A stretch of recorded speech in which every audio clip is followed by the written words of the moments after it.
তোমরা এই 4টা ক্লাস 10-এ পড়েছো না, দেখেছো না?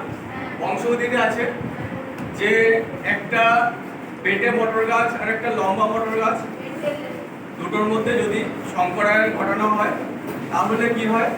25% খাঁটি হয়, 25% খাঁটি লম্বা হয়, 25% খাঁটি বেটে হয়, আর 50% পরিচ্ছন্ন থাকে। পড়েছো না মেন্ডেলের সূত্র?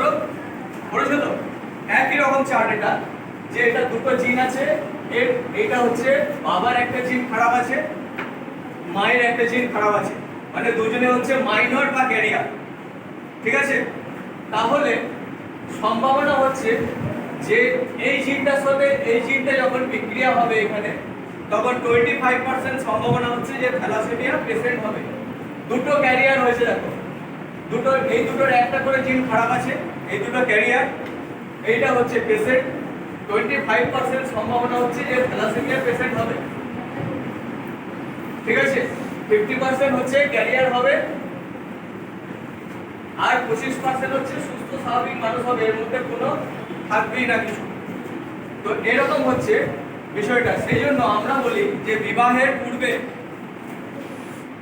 প্রত্যেকের ব্লাড টেস্ট করা উচিত। যদি একজন ক্যারিয়ার হয় তাহলে আরেকজন সুস্থ স্বাভাবিক মানুষ হতে হবে। যদি তোমরা হয়তো ব্লাড টেস্ট করলে তোমাদের মধ্যে যাদের যাদের ক্যারিয়ার নেই, সুস্থ স্বাভাবিক, তারা যখন কারোর সাথে বিবাহ হবে ভবিষ্যতে, তখন তার কোনো টেস্ট করার প্রয়োজন হবে না। কিন্তু এখানে যারা যারা ক্যারিয়ার বেরোবে তাদের অবশ্যই যার সাথে বিবাহ হবে তার টেস্ট করা প্রয়োজন, যেন সে ক্যারিয়ার না হয়। যদি দুজনেই ক্যারিয়ার হয় তাহলে 25% সম্ভাবনা হচ্ছে যে থ্যালাসেমিয়া পেশেন্ট হবে।